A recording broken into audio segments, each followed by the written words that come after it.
Subscribe button पर click करें और प्रेस करें बेल आइकॉन को। मौजूद नाजरीन अस्सलाम वालेकुम। 360 वर्ल्ड की जानिब से मैं हूं अनस सलीम। नाजरीन, जर्मनी का रकबा 3,57,000 मुरब्बा किलोमीटर है और इसके 16 सूबे हैं। मुल्क को बहुत छोटे छोटे सूबों में तकसीम किया गया है। इससे इंतज़ामी मामलात बाखूबी अदा होते हैं। छोटे छोटे सूबे होने की वजह से सिक्योरिटी के मसाइल भी नहीं होते। छोटे शहरों को भी अहमियत मिलती है और बड़े शहर मसलन बर्लिन, म्यूनिख और हैम्बर्ग की तरफ भी लोग कम रुख करते हैं। पूरे मुल्क में यकसा आबादी रहती है और अलहदगी पसंद तहरीकें भी नहीं होती, जबकि इसके बरअक्स हमारे पाकिस्तान का रकबा 8 लाख मुरब्बा किलोमीटर है। इतना बड़ा मुल्क होने के बावजूद सिर्फ 5 सूबे हैं और हर सूबा एक दूसरे का दुश्मन बना हुआ है। अलहदगी पसंद तहरीकें भी मौजूद हैं। लाहौर, कराची और रावलपिंडी के शहर इंसानों के जंगल बन रहे हैं। आबादी करोड़ों में पहुंच चुकी है, लेकिन हम फिर भी छोटे छोटे सूबे नहीं बना रहे। आज़ादी से पहले बलूचिस्तान छोटा सूबा था, लेकिन हमने इसमें कलात, खारान, लजबेला और मकरान की आज़ाद रियासतें भी शामिल कर दी। गवादर को भी ओमान से ख़रीद कर इसमें शामिल कर दिया।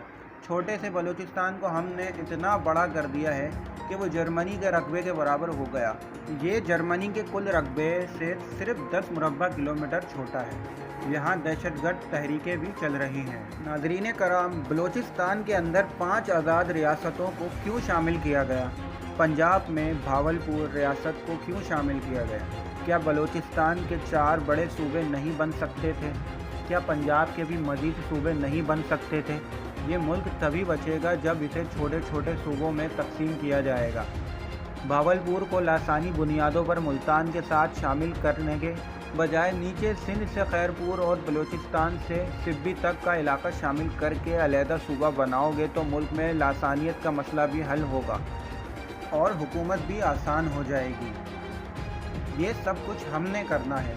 हमें इंडिया और अफ़गानिस्तान को इल्ज़ाम देने के बजाय अपने घर की हिफाजत खुद करनी है। भेड़िए अगर आकर आपके रेवड़ में से जानवर मार कर चले जाते हैं तो इसमें भेड़िए का नहीं, चरवाहे का कसूर है। इसकी गफलत की वजह से भेड़िए को ये मौका मिला कि वो आपका जानवर उठाकर ले गया। इसलिए पहले अपने घर की हिफाजत करो। इस मुल्क को 5 सूबों की नहीं बल्कि 25 सूबों की ज़रूरत है। वो सूबे भी ज़मीनी रकबे के हिसाब से बनाए जाएं, लासानी बुनियादों पर नहीं। ज़बान सिर्फ़ उर्दू है और वो सब सूबों में ही चलेगी। यहाँ जर्मनी में सिर्फ जर्मन और इंग्लिश ज़बान में ही तालीम दी जाती है। पहली क्लास से लेकर PhD तक ज़बान सिर्फ जर्मन ही बोलती है। जर्मनी में 50 लाख के करीब तुर्क मौजूद हैं, जो असल जर्मन मुल्क की आबादी का 80% है। बाकी 20% दूसरे मुल्कों से आए हुए हैं। घरों में मुख्तलिफ ज़बानें बोली जाती हैं, लेकिन किसी भी सरकारी महकमे में जर्मनी और इंग्लिश के अलावा और कोई ज़बान नहीं बोली जाती। जबकि हमारे मुल्क में सिंध, बलूचिस्तान और KPK में लाखों अफराद हैं जिन्हें उर्दू बोलना ही नहीं आती। इसमें भी इंडिया का कसूर है।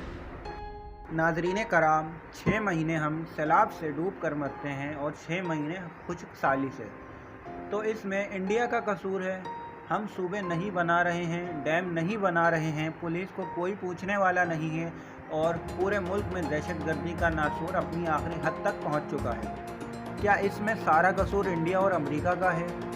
इराक़ और शाम में दाइश की दहशतगर्द उरूज पर है। इन दोनों मुल्कों को आग लगी हुई है। दोनों मुल्क तुर्की के साथ लगते हैं, लेकिन तुर्की में कोई धमाका नहीं होता। सऊदी अरब के साथ भी इराक़ लगता है, वहाँ भी कोई दहशतगर्दी नहीं होती। क्यों? क्योंकि इन मुल्कों की पुलिस रिश्वत नहीं लेती। वो लोग काम कर रहे हैं, जबकि हम सिर्फ अपने पड़ोसी मुल्कों को इल्ज़ाम दे रहे हैं और शायद अगले कई साल तक इल्ज़ाम ही देते रहेंगे।